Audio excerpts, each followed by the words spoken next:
এই মুহূর্তে প্রায় সবার মুখে হাসি ফুটে গেছে বলতে গেলে।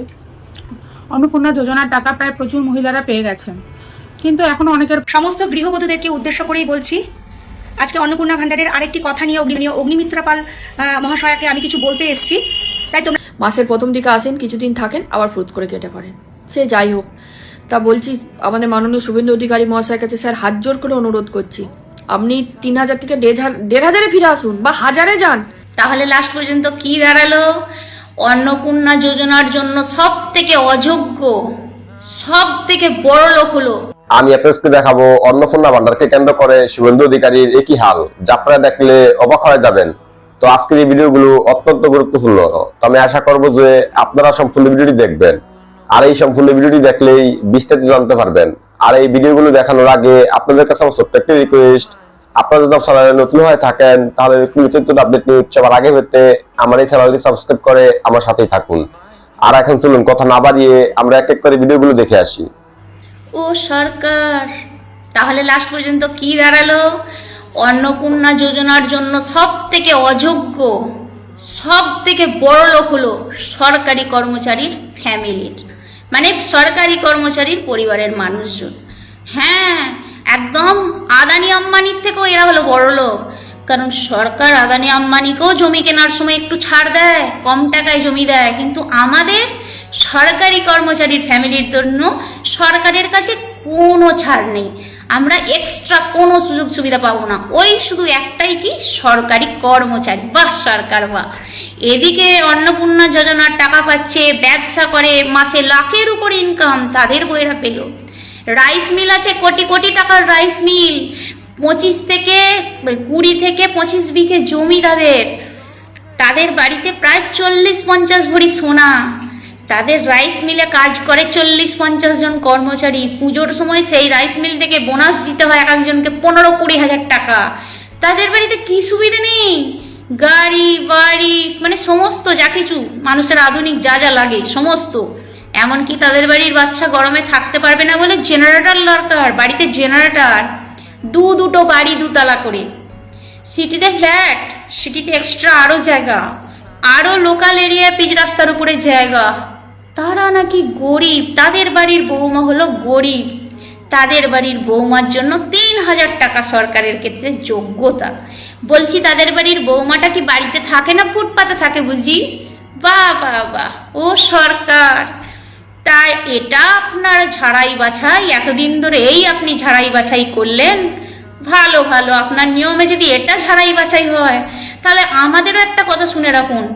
এই যে আপনি এই শুধু সরকারি কর্মচারীর ফ্যামিলিদের সঙ্গে যে ধাপ্পাবাজিটা করলেন না, সামনে যখন ভোট হবে তখন আমরাও এর জবাব দেবো। হ্যাঁ, সামনে বলছি, আমরাও এর জবাবটা ঠিকঠাক দিয়ে দেবো। কারণ আমরাই তো সবসময় অযোগ্য না, আমাদের ট্যাক্স নিয়ে সাধারণ মানুষকে দেবে আর আমরাই ছাড়। বাহ বাহ বাহ বাহ বাহ, ও সরকার কি বিচার তোমার, ধন্য ধন্য। এদিকে তো ইথানল বাবার জন্য সকাল সন্ধ্যা চা খাওয়া বন্ধ হতে চলেছে।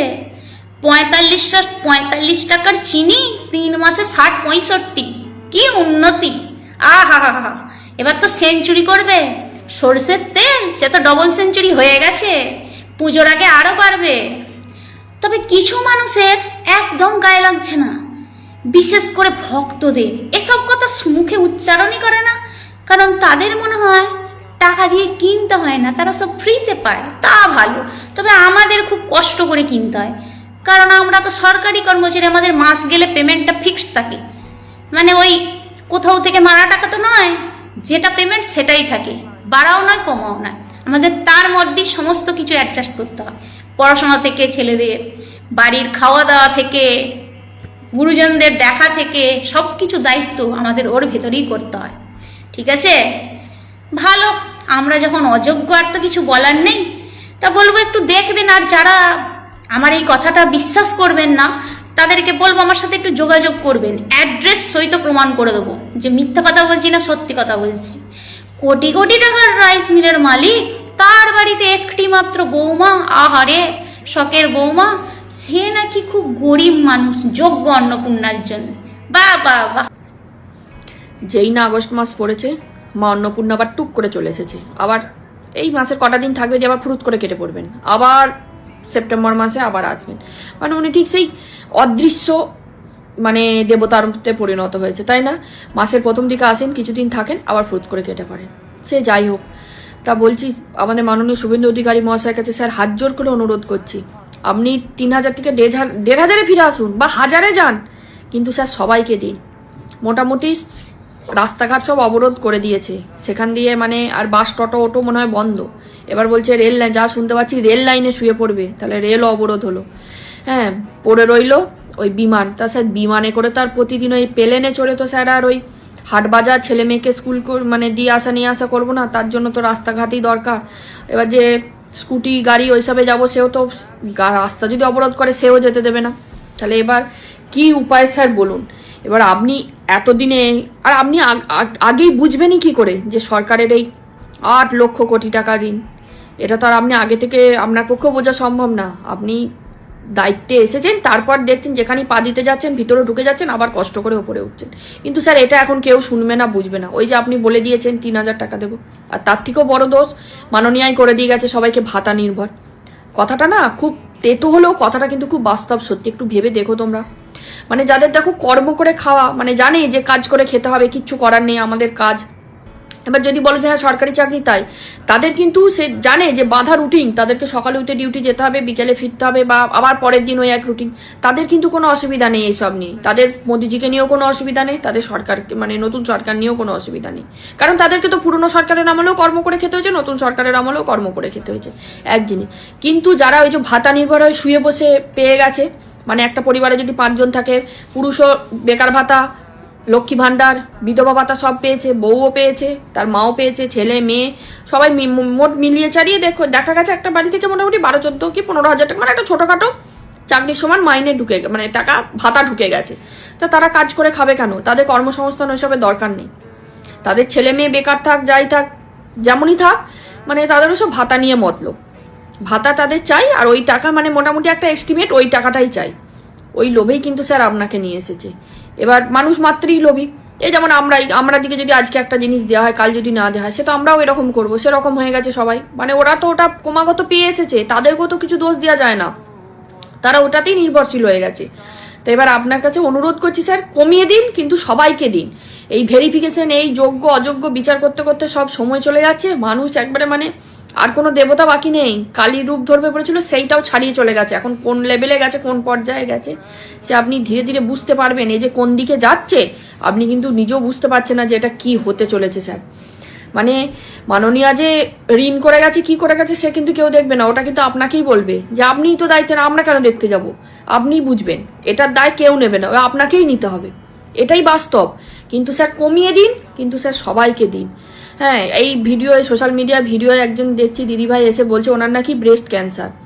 তো উনি নাকি ওই লক্ষ্মী ভান্ডারের টাকা যেটা পেতেন, ওইটা দিয়ে ক্যান্সারের মতো মারণ রোগ, তার নাকি চিকিৎসা উনি করাতেন। কিন্তু এটাই বুঝতে পারছি না যে ক্যান্সারের মতো মারণ রোগের চিকিৎসায় লক্ষ্মী ভান্ডারের টাকা ওনার হয়ে যেত, হয়তো হতো। হ্যাঁ, তা ওনার যদি সত্যি ওরকম কোনো অসুখ মানে হয়ে থাকে বা কিছু, ওনাকে তো সরকারের আগে দেখা উচিত। হ্যাঁ, ভাতা দিয়ে না, মানে ওনার যে ট্রিটমেন্টটা, মানে ওই মনে হয় না যে ক্যান্সারের মতো মারণ রোগের ওষুধ বা চিকিৎসাটা ওই 1,500 কি 3,000-এ হয়ে যাবে। মানে ওনার একটা সত্যিই চিকিৎসার দরকার স্যার, আপনি এগুলো একটু দেখুন। ওই সমস্ত যারা আছেন তাদের একটা চিকিৎসার মানে সুব্যবস্থা করে দিন, তারা যেন সত্যি সুস্থ হয়ে বেঁচে থাকে। ওই ভাতার কটা টাকা দিয়ে উনি এখন বলছেন যে চলে যায়, কিন্তু হয় বলে মনে হয় না। একটা ক্যান্সার যে মারণ রোগ, তার যা ওষুধ, তার যা কেমো, যা খরচ, মানে খরচ খরচা ওই ভাতার টাকায় স্যার হয় না। হ্যাঁ, তাকে সত্যি একটা প্রপার ট্রিটমেন্ট দিন, এইটুকুই অনুরোধ করবো সরকারের কাছে, যে সত্যি যাদের দরকার।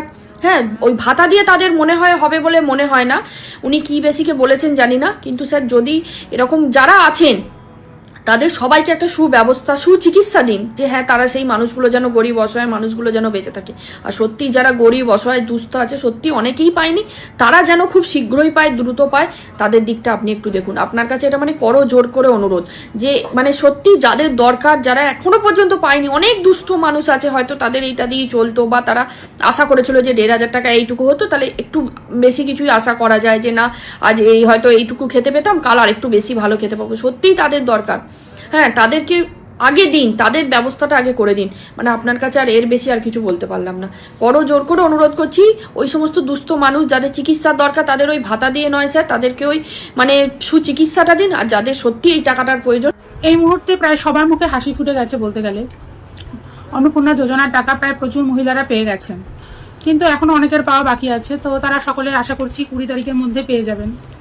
হ্যাঁ, যোগ্য মানুষ প্রায় প্রচুর যোগ্য মানুষরা টাকা পেয়েছেন, কিন্তু এখনো কিন্তু কিছু অযোগ্য মানুষ আছে যারা টাকা পেয়েছেন। এত ভেরিফিকেশন হওয়ার পরেও কি করে এখনো অযোগ্যরা টাকা পায় সেটা ঠিক বুঝে উঠলাম না। যাই হোক, সেই বিষয়ে আমি আজকে কথা বলতে আসিনি। আমি আজকে কথা বলতে আসলাম কিছু মানুষের হয়ে, এবং আমিও সেই শ্রেণীর মধ্যেই পড়ি। তো এখন পশ্চিমবঙ্গে যা দেখলাম, শুধুমাত্র যে সরকারি চাকরি করে তারাই হচ্ছে সরকারের সমস্ত রকম সুযোগ সুবিধা থেকে বঞ্চিত। কারণ হচ্ছে স্বামী সরকারি চাকরি করে, তার আবার কিসের সুযোগ সুবিধার প্রয়োজন? তারা তো অলরেডি নানা রকম সুযোগ সুবিধা পাচ্ছেন। তো সুযোগ সুবিধা পাচ্ছেন বলতে মানে এই যে ডিএর যে ব্যাপারটা রয়েছে সেইটাই তো বলতে চাইছেন আপনারা? এর বাইরে আর কি সুযোগ সুবিধা রয়েছে যদি আপনারা একটু বলেন ভালো হয়। হ্যাঁ, ট্রিটমেন্টের ক্ষেত্রে কিছুটা রয়েছে, যেটা বেশিরভাগ ক্ষেত্রে কেন্দ্রীয় সরকারের চাকরির ক্ষেত্রে পাওয়া যায়। এবং যদি আমি দেখি, ভালোভাবে হিসাব করে দেখি, এই সুযোগ সুবিধার মধ্যেও কিন্তু অনেক পার্থক্য রয়েছে। একজন এ গ্রুপের চাকরি করা লোকের সঙ্গে একটা সি গ্রুপ বা ডি গ্রুপের চাকরি করা লোকের সুবিধার মধ্যে কিন্তু অনেক পার্থক্য। যেমনটা স্যালারির ক্ষেত্রেও পার্থক্য। আজকে সরকারি চাকরিজীবীদের স্ত্রীদের বাদ দিয়ে দিয়েছেন অন্নপূর্ণা যোজনা থেকে, কারণ তাদের স্বামী সরকারি চাকরি করে। বেশ ভালো কথা, কিন্তু একটা সি গ্রুপ বা ডি গ্রুপে চাকরি করা সরকারি চাকরিজীবীর স্যালারি কত হতে পারে? 20 থেকে 30,000 টাকা, 40,000 টাকা। এবার অনেক ক্ষেত্রেই দেখা যায় তাদের স্ত্রীরা কোনো কাজ করে না। এবং আপনি একটা জিনিস ভালো করে ভেবে দেখুন, যদি একটা পরিবারে 4 থেকে 5 জন করে সদস্য হয় এবং সেই পরিবারের আর্নিং মেম্বার একজন যিনি সরকারি চাকরি করেন, তিনি এখন যদি 40,000 টাকা দিয়ে মানে মাইনে দিয়ে পুরো সংসার চালাচ্ছে, সেখানে যদি আজকে তার স্ত্রী অন্নপূর্ণা যোজনার 3,000 টাকা পায়, তাতে কি সমস্যা হতো আমার জানা নেই। যাই হোক, একদিকে সরকার বলছেন যে বার্ষিক আয় 12 লাখ টাকার ওপরে হলে তবে গিয়ে হচ্ছে তার স্ত্রীরা অন্নপূর্ণা যোজনার টাকা পাবে না। তাহলে এই ক্ষেত্রে যে সমস্ত সরকারি চাকরিজীবীদের স্যালারি অনেক কম, তাহলে তাদের কেন কম্প্রোমাইজ করা হলো না এই অন্নপূর্ণা যোজনার জন্য? তাদের স্ত্রীদের কেন টাকা দেওয়া হলো না? আপনারা কম করেই দিতেন, 1,500 টাকা করে দিতেন। বলতে পারতেন যে যাদের সরকারি চাকরি করে তাদের বউয়েরা 1,500 টাকা করে পাবে, তাহলেও সেটা গ্রহণযোগ্য ছিল। বা 1,000 টাকা করেই দিতেন, সেটাও গ্রহণযোগ্য ছিল। কিন্তু পুরোপুরি এভাবে বাদ দিয়ে দেওয়াটা জানি না, মানে আপনারা দিয়েছেন যখন, সেটা আমাদের মেনে নিতেই হবে, সেখানে কিছু বলার নেই। কিন্তু এই যে রাজ্য সরকারের যে চাকরি করে, প্রচুর গ্রুপ সি এবং গ্রুপ ডিতে যারা চাকরি করে তাদের মাইনে কিন্তু খুবই কম, 20 থেকে 25,000 টাকা। এবং এটা আমি কিন্তু জেনেই বলছি, না জেনে বলছি না। তাহলে আজকে কেন আপনারা এভাবে বঞ্চিত করলেন এই সমস্ত মানে যারা চাকরিজীবী আছে তাদের মানে তাদের স্ত্রীদের? ঠিক বুঝলাম না। এবং অনেক ক্ষেত্রে কিন্তু এমন হয়েছে যে ছেলে চাকরি করে, তার মাও টাকা পায়নি। কিন্তু এটা তো আপনাদের নিয়ম অনুযায়ী কিন্তু তার মার তো টাকা পাওয়ার কথা ছিল। কারণ আপনার মানে মাননীয় মুখ্যমন্ত্রীর ভিডিওতেই আমি দেখেছি, উনি বলেছেন যে শুধুমাত্র যে চাকরি করবে তার স্ত্রী টাকা পাবে না, কিন্তু তার পরিবারের যে অন্য মহিলারা আছে তারা টাকা পাবে। কিন্তু এরকম অনেক ক্ষেত্রে দেখেছি যে মা বা পরিবারের অন্য মহিলারা এখনো কিন্তু কোনো টাকা পায়নি। এখন দেখা যাক 20 তারিখের মধ্যে যদি ঢুকে যায় তাদের, সেটা অবশ্যই ভালো কথা। তো আমি সরকারের কাছে আবেদন জানাচ্ছি, আমরা কিন্তু এই ভাতার টাকার জন্য যে এইভাবে আমরা বলছি, এটা বলতে আমাদেরও ভালো লাগছে না। আপনারা আমাদের জন্য পর্যাপ্ত পরিমাণে কর্মসংস্থানের ব্যবস্থা করে দিন। এবং এই যে আমাদের মহিলা শ্রেণী যে রয়েছে, আপনারা আমি ব্যক্তিগতভাবে চাই, আপনারা হস্তশিল্পের বিভিন্ন রকম সুযোগ আছে, আপনারা আমাদের মহিলাদের জন্য সেই ব্যবস্থা করে দিন, যাতে মহিলারা এই হস্তশিল্পের কাজ করে স্বনির্ভর হতে পারে, তাদেরকে কোনো রকম ভাতার টাকার উপর নির্ভরশীল হতে না হয়। আজকে কেউ ভাতার টাকার জন্য কান্নাকাটি করবে না, আপনারা সেই কাজের সুযোগ করে দিন। সবাই কাজ করতে আগ্রহী, কিন্তু সেই কাজের সুযোগটা নেই বলেই, বিগত সরকার আমাদের সেই সুযোগটা তৈরি করে দেয়নি বলেই আজকে আমরা এই ভাতার টাকার জন্য এভাবে সবাই ব্যস্ত হয়ে যাচ্ছে। তো তাই আমার সরকার পক্ষের কাছে আবেদন, এই যে আপনারা এই ভাতার ব্যাপারটাকে এখনো পুনর্বিবেচনা করে দেখুন। যাদের সরকারি চাকরি হলেও কম স্যালারি, তাদেরকে অবশ্যই সম্ভব হলে 1,000 টাকা 1,500 টাকা করে দিন, কিংবা কাজের ব্যবস্থা করে দিন, তাহলে খুবই ভালো হয়। আমরা ভাতার থেকেও কাজের প্রতি বেশি আগ্রহী। আপনারা যদি কাজের ব্যবস্থা করে দেন, সেটাতে আমরা আরো বেশি মানে উৎসাহী হব, এবং আমরা সবাই সেটাই চাই।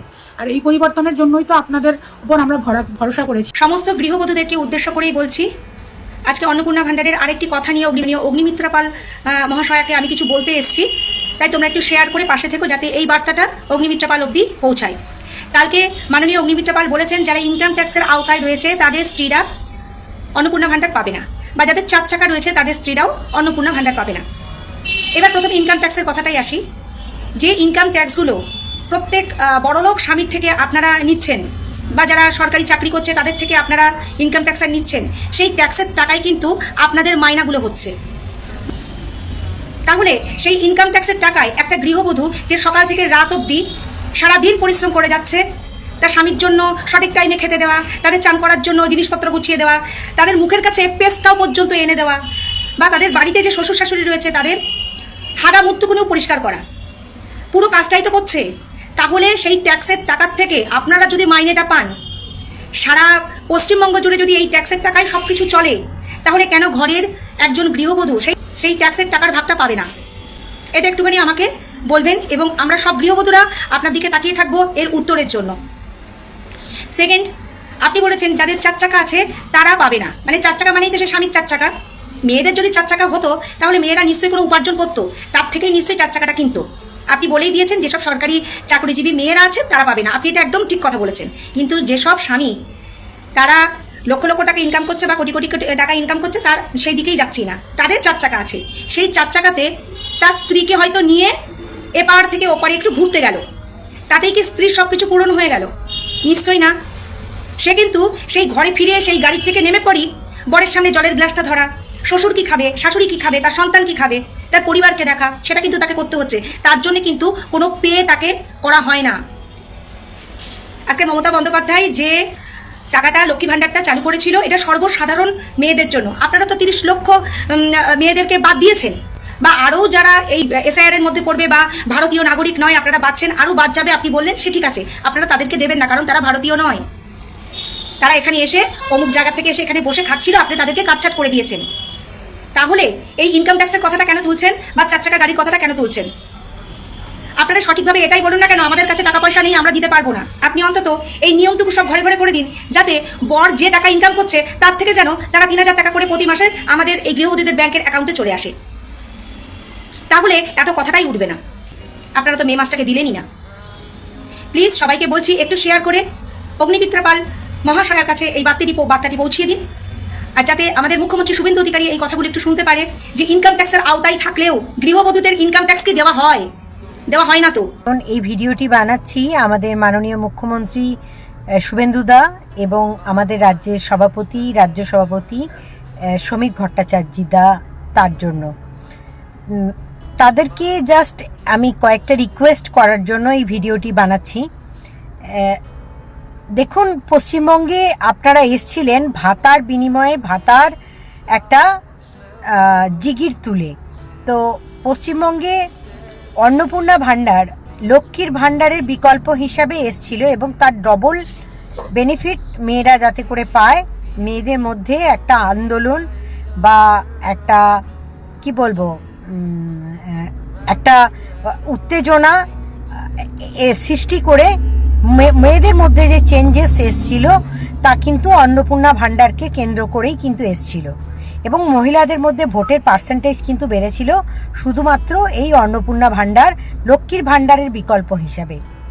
আজ যখন আপনারা ক্লজ লাগাচ্ছেন, মানে অর্থাৎ অনেকগুলো শর্ত লাগাচ্ছেন যে এই লক্ষ্মীর ভাণ্ডারের বিনিময়ে অন্নপূর্ণা ভাণ্ডার যে আপনারা দেবেন, সেই অন্নপূর্ণা ভাণ্ডারের ক্ষেত্রে আপনারা অনেকগুলো শর্ত চাপাচ্ছেন যে কারোর হাজব্যান্ডের যদি এত টাকা ইনকাম থাকে তাহলে সে পাবে না, তার ফ্যামিলি ইনকাম যদি এত টাকা থাকে তাহলে সেই মহিলাটি পাবে না, বা সেই পরিবারের যদি এত টাকা রোজগার থাকে তাহলেও সে পাবে না। এখন আমি আপনাদের কাছে বেশ কয়েকটি উদাহরণ তুলে ধরব যে আজকে মহিলারা দিকে দিকে ডিপ্রাইভ হবে। কেন বলছি? কারণ এখনো পর্যন্ত পুরুষতান্ত্রিক সমাজ ব্যবস্থায় নারীদের ভাতাটা, মানে অর্থাৎ আমি বার্ধক্য ভাতা নিয়ে বলছি না, কারণ বার্ধক্য ভাতায় আপনারা কোনো রকম কোনো ক্লজ চাপাননি, সেখানে আপনারা প্রত্যেককেই দেবেন বলেছেন। কিন্তু যে অন্নপূর্ণা ভাণ্ডারের কথা আপনারা বলছেন, সেখানে একজন পুরুষ মানুষও যদি 1 লাখ টাকা, 2 লাখ টাকা, 3 লাখ টাকা, 4 লাখ টাকাও রোজগার করেন, অনেক সময় দেখা যায়, আমরা দেখতে পেয়েছি পশ্চিমবঙ্গের প্রান্তরে ঘুরে ঘুরে গ্রাম বাংলায় মহিলারা এতটাই পরিমাণে ডিপ্রাইভ যে তার স্বামী কত টাকা মাইনে পায় সেটুকু সে জানতে পারে না। অর্থাৎ মাসের 1 তারিখ বা 2 তারিখ গেলে তার হাতে 3,000 টাকা তুলে দেবার মতো যে তুমি তোমার মতো করে খরচা করবে, অর্থাৎ তুমি একটা লিপস্টিক কিনবে, কি তুমি শাড়ি কিনবে, কি তুমি তোমার মেয়েকে দেবে, কি তুমি ওষুধ কিনবে, কি তোমার সাজের জিনিস কিনবে, কি তুমি একটা শাড়ি কিনবে, বা তোমার কোনো দরকারে কাজে লাগাবে কিনা, বা তুমি কাউকে দিয়েছো কিনা, বা তুমি কারো কাছ থেকে ধার করেছো কিনা, এটা তুমি তোমার পারপাসে খরচা করবে। এইরকম হাত খরচ দেবার জন্য কোনো স্বামী তার স্ত্রীর হাতে টাকা তুলে দেন না। ম্যাক্সিমাম স্বামীরা বলছি, ম্যাক্সিমাম স্বামীরা। তার মধ্যে কিছু স্বামী এক্সেপশনাল আছে, বা কিছু ছেলেরা যারা মাতৃনির্ভর মারা যারা আছেন তারাও, সেই ছেলেরাও পর্যন্ত মাদের হাতে এইভাবে টাকা তুলে দেন না। 1 তারিখ বা 2 তারিখ গেল, যেভাবে আপনারা অন্নপূর্ণা ভাণ্ডারে টাকা ঢোকাচ্ছেন সেইভাবে তারা কিন্তু সেই আশায়, অন্নপূর্ণার টাকাটার ভরসার আশায় কেউ ওষুধ কেনেন, কেউ মাসে দুধ খান, কেউ ওষুধ ফলমূল খান, কেউ তার মেয়ের বাড়িতে কিছু কিনে পাঠান বা মেয়েকে কিছু পাঠান।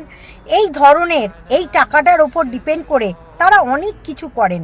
তো আমি আপনাদেরকে বলবো, এই ডিসক্রিমিনেশনটা প্লিজ দয়া করে আপনারা অন্তত মহিলাদের ক্ষেত্রে ছাড়টা দেবেন। কারণ মহিলা বলে শুধু নয়, পশ্চিমবঙ্গে এখনো নারী পুরুষের সমান অধিকার, সমানাধিকার এখনো পর্যন্ত তৈরি হয়নি। এখনো পর্যন্ত এই যে দেখছেন বেশ কয়েকদিন যাবত পশ্চিমবঙ্গের বুকে এতগুলি ন্যাক্কারজনক ঘটনা ঘটার পরেও যদি আমাদের চোখ না খোলে যে আমরা নারী পুরুষের সমান অধিকার দেওয়ার জন্য ভাতার ব্যবস্থা করেছি, সেখানে নারীদের যেমন ভাতার ব্যবস্থা করেছি, বেকার পুরুষদেরও একটা সময় পর আপনারা ভাতার ব্যবস্থা করবেন, সেটাও আমরা জানি। তো সমান অধিকার যখন তৈরি করছি এবং ভাতার বদলে যখন ভাতা দিয়েই মানুষকে সন্তুষ্ট রাখতে হবে এবং সরকারি আর্থিক সহায়তা দিয়ে তাদেরকে এগিয়ে নিয়ে আসতে হবে, সুতরাং নারীদের ক্ষেত্রে অন্নপূর্ণা ভাণ্ডারের ক্ষেত্রে আমি বলবো, এবং রেশনের ক্ষেত্রে যে ক্লজগুলো আপনারা রাখছেন সেক্ষেত্রেও কিন্তু নারীদের মধ্যে প্রশ্ন উঠে গেছে। আজকে বিধায়করা আমাদের ট্যাক্সের টাকায় যারা 15,000 টাকা করে মান্থলি রোজগার করছে তাদের বাড়িতে রেশন যাবে না, অর্থাৎ রেশনের যে মালপত্র সামগ্রী পৌঁছাবে না। আজকে যখন সেটা বলছেন এদিকে, তাহলে বিধায়কদের যে 1,10,000 টাকা তাদের টাকাগুলো বাড়তে থাকবে, আর এদিকে সাধারণ মানুষকে কাটাতে থাকবেন তাদের রেশনের সামগ্রী, সেটা কিন্তু সাধারণ নারীরা মেনে নিতে পারছেন না।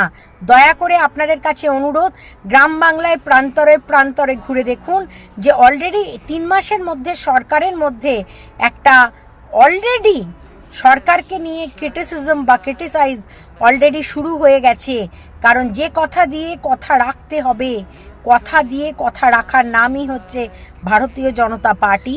আর ভারতীয় জনতা পার্টির সদস্য হিসাবে আপনারা প্রত্যেকে যারা যারা কাজ করছেন তারা প্রত্যেকেই আওয়াজ তুলুন যে নারীদের এবং পুরুষদের সকলের সমানাধিকার, সমান অধিকার যাতে রক্ষিত হয়। এসব কি হচ্ছে শুভেন্দুদা?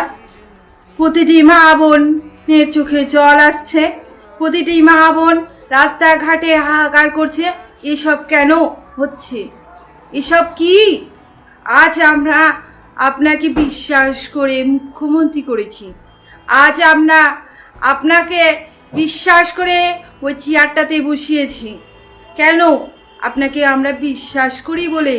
আর আপনি প্রতিটি মা বোনের চোখে জল ঝরাচ্ছেন। এসব কি হচ্ছে?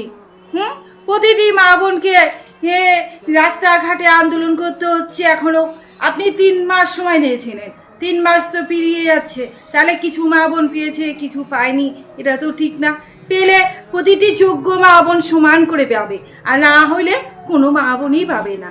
আর এখানে কি হচ্ছে, যে সব যোগ্য মা বোন পাওয়ার তা কেউ কিছু পেয়েছে, কিছু পায়নি, সেসব যারা পায়নি তারা চোখের জল ফেলছে। এটা তো যারা ভালো লাগছে না দেখতে জিনিসটা, তাই কি না?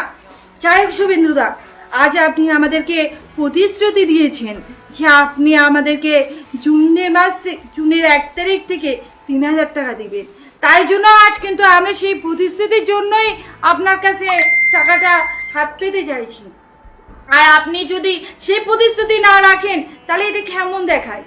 যা আমি তাই আশা করে বলছি যে সব মা বোনেরা এখনো যোগ্য মা বোনেরা টাকা পায়নি, তাদের অবশ্যই পাওয়ার ব্যবস্থা করুন। আর যে সব অযোগ্য মা বোন মানে সরকারি চাকরি করে বা সরকারি পেনশন পাচ্ছে, সেই সব মা বোনদের পাশে থাকুন। আর আপনাকে আমরা অনেক বিশ্বাস করি, কেন আমরা জানি আমাদের নতুন সরকার আমাদের ঠকাবে না, আর সেই হিসাবে আপনাকে মুখ্যমন্ত্রী করেছি। আর আপনি আজ আমাদের সঙ্গে এই সব ঠকবাজ বন্ধ করুন, যোগ্য মা বোনদের চোখে জল মুছে মুখে হাসি ফোটান। আর আপনি যদি আজ আমাদের সঙ্গে ঠকবাজ করেন, তাহলে বাইরের জনগণরা কি করবে? তারাও তো দুদিন পর থেকে এরকম ঠকবাজ শুরু হয়ে যাবে, তখন সাধারণ মানুষ, সাধারণ মা বোন ভাইরা কোথায় দাঁড়াবে? আপনি একটু বুঝতেও, আপনি একটু ঠান্ডা মাথায় বুঝতে চেষ্টা করুন। আজ অনেক মা বোন আছে হাহাকার করছে আপনার এই অন্নপূর্ণার জন্য। কেন এসব হচ্ছে? কেন তাদের চোখে জল পড়ছে? আপনি কি বুঝতে পারছেন না? এসব কিছু বুঝতে পারছেন না? আপনি কিছু দেখতে পারছেন না? এইসব নিয়ে একটা কিছু ব্যবস্থা নিন, যাতে প্রতিটি যোগ্য মা বোনের মুখে হাসি ফোটে। আজ আপনি তো আমাদের আগে বলেননি যে ভোটের আগে যে ভেরিফিকেশন করতে হবে, আজ তাহলে কেন এইসব হচ্ছে? ভেরিফিকেশন করতে হবে, এই করতে হবে, 3টা বার রুম থাকলে দেওয়া হবে না, গাড়ি থাকলে দেওয়া হবে না, কেন এইসব হচ্ছে? আজ আপনি প্রতিটা বাড়ি বাড়ি গিয়ে দেখুন, অনেক মা বোনরা ভাইরা আছে, তাদের মাথার ঘাম পায়ে ফেলে 3টা রুম তৈরি করেছে, তাদের মাথার ঘাম পায়ে ফুলে তারা একটা গাড়ি করেছে। কেন জানেন? তারা অনেক কষ্ট করে করেছে, যে গাড়িটা করেছে তারা সেটাতেই তারা পেটে ভাত জুটছে। যাই হোক শুভেন্দুদা, আমি হয়তো আপনাকে অনেক কিছু বলে ফেলে দিলাম, যদি আমি কোনো কিছু খারাপ বলে থাকি তার জন্য আমায় ক্ষমা করবেন। তো আমি আশা করছি যে আপনারা সম্পূর্ণ ভিডিও দেখেছেন। তো আপনাদের যদি এই বিষয়টি নিয়ে কোনো মতামত থাকে আমাকে অবশ্যই কমেন্টে জানাবেন। আর আপনারা যদি আমার চ্যানেলে নতুন হয়ে থাকেন তাহলে আমার চ্যানেলটি সাবস্ক্রাইব করে আমার সাথেই থাকুন। আর ইতিমধ্যে যারা সাবস্ক্রাইব করেছেন তাদেরকে জানাই অনেক ধন্যবাদ। তো দেখা হচ্ছে পরবর্তী আরেকটি ভিডিওতে। সেই পর্যন্ত সবাই ভালো থাকবেন, সুস্থ থাকবেন। আল্লাহ হাফেজ।